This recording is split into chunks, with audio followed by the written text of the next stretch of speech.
Bonjour à nouveau dans la pittoresque vallée, entourée de montagnes imposantes, où les arbres fleurissent de feuilles multicolores.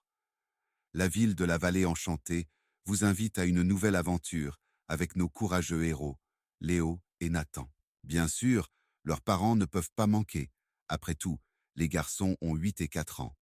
Dans cet épisode, nos courageux héros partent en excursion à vélo dans la forêt, mais quelque chose perturbera leur repos. Alors écoutez ce qui s'est passé cette fois-ci dans la vallée enchantée. Les jours de vacances passaient lentement, et nos héros se levaient tôt le matin, attendant leurs parents, car ils devaient partir en excursion à vélo. La veille, papa avait fait une vérification des vélos avec les garçons. Ils ont gonflé les pneus et vérifié s'ils étaient prêts pour la balade.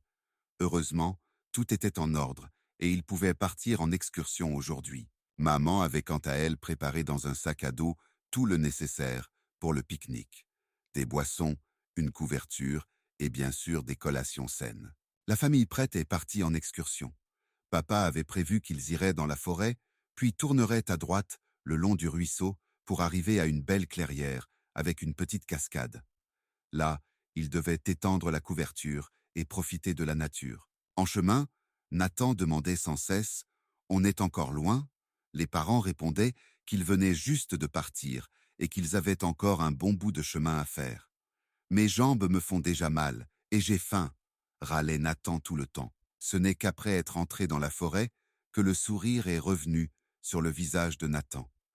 La beauté des plantes forestières lui a donné envie de pédaler davantage, et il regardait autour de lui avec enthousiasme, admirant le vert qui l'entourait. De temps en temps, ils s'arrêtaient tous pour regarder de près une fleur particulière, une plante, parfois un lézard ou une grenouille. Finalement, au loin, ils ont commencé à apercevoir une clairière.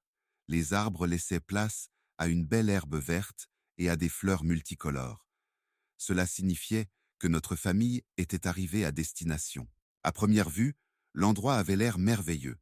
La clairière était presque vide, recouverte de végétation colorée.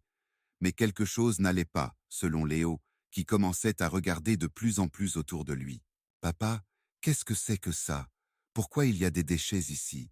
Oh là là, en effet, quelqu'un n'a pas nettoyé après lui, » a dit papa en regardant autour de lui et en inspectant les gobelets, les boîtes de conserve, les sacs et autres déchets laissés dans l'herbe. Autrefois, c'était un plaisir de venir ici, mais maintenant je vois que les gens ne savent pas apprécier la nature, a déclaré papa, déçu. Tant de déchets laissés derrière soi, c'est une vue terrible, cela nuit à la végétation, pollue l'eau du ruisseau et fait souffrir les animaux aussi. Savez-vous que cette bouteille en plastique met près de 500 ans à se décomposer? A dit Léo. Qui aurait pu laisser ça ici? Maman, tu as un sac? Oui, mon chéri, j'ai un sac, car je l'emporte toujours en pique-nique pour y mettre les déchets, a dit maman. C'est super, s'il te plaît, donne-le-moi, je vais ramasser les déchets. Je ne veux pas que notre planète souffre parce que quelqu'un était trop paresseux pour emporter ses déchets, a dit Léo. Moi aussi, je vais t'aider, parce que je ne veux pas que les animaux souffrent, a dit Nathan, en ramassant une canette laissée derrière. Eh bien, nous allons tous nous mettre au nettoyage. Je me demande juste si nous aurons assez de place dans le sac pour tous ces déchets, a ri maman. Vous savez, quelqu'un laisse des déchets, la personne suivante pensera que puisqu'il est déjà sale ici, elle peut laisser ses propres déchets et ainsi de suite, a dit papa. J'espère qu'après notre nettoyage, chacun sentira que la forêt, la clairière et en général toute notre planète ne sont pas des décharges, mais des lieux communs pour les humains, les animaux et les plantes. Nous aussi, nous serons heureux de vous aider à nettoyer. Nous avons aussi des sacs et une remorque pour les déchets. Nous sommes venus ici il y a une semaine et la vue des déchets nous a tellement déçus que nous avons décidé de revenir aujourd'hui pour nettoyer. Mais je vois que nous ne sommes pas seuls, a dit l'homme qui venait d'arriver à vélo avec une remorque. Et à en juger par le nombre croissant de personnes, nous serons de plus en plus nombreux. À ce moment-là, sur la clairière, toutes les personnes présentes se sont mises à nettoyer ensemble les environs.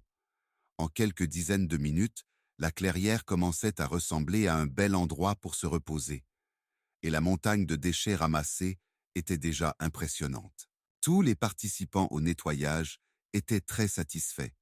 Léo et Nathan ont rencontré de nouveaux amis de la ville voisine, avec lesquels ils ont nettoyé le ruisseau.